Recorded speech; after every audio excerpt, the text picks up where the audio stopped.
Hello, Namaskar. Welcome you to the SAAR Analysis. I am Chaman Naik and here's my take. What if I told you one investment in Eastern India isn't really about aluminium at all, but about who controls the next global industrial supply chain? Here's the number that matters: 11.5 billion. That is the value of joint investment announced by the Adani Enterprises and Abu Dhabi's International Resources Holding in Odisha. Well, it is being described as India's largest foreign direct investment in mining and metallurgy. Well, this story isn't just about money, it is a real story about geopolitical partnership behind it.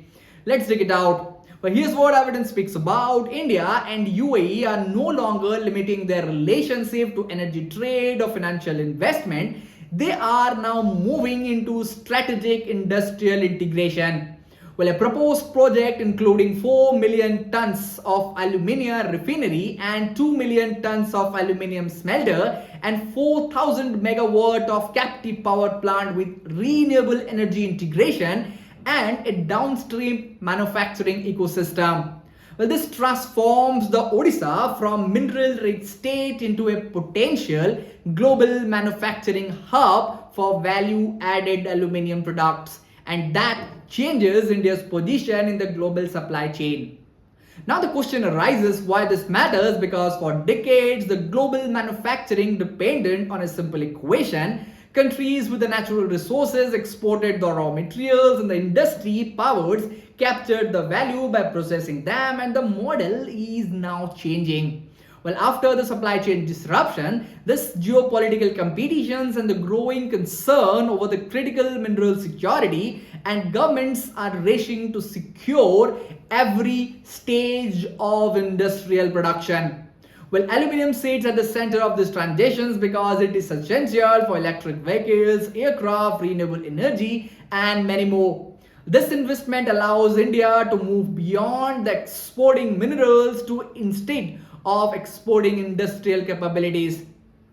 Well, for Abu Dhabi, this partnership is equally strategic because UAE has been aggressively diversifying beyond oil by investing in global logistics, ports, critical minerals, food security, and industry manufacturing.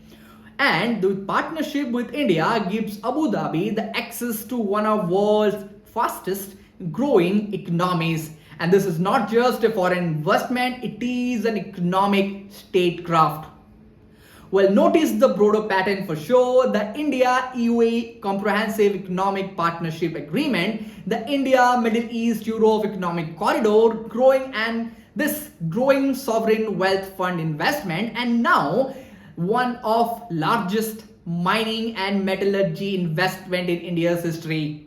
Now together they point something much larger.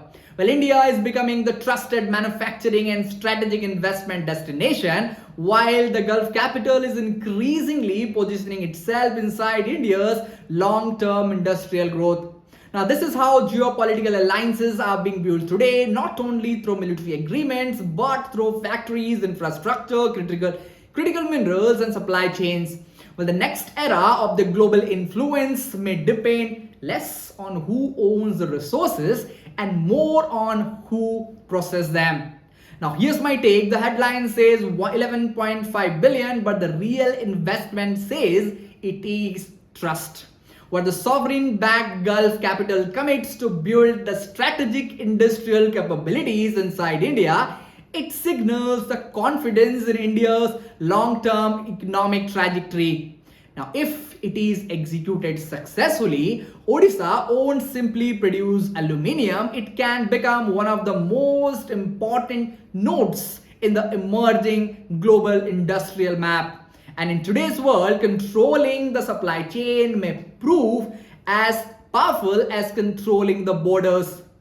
Well, that's all from today's analysis. I will be back with another episode. Till then, thank you for watching this.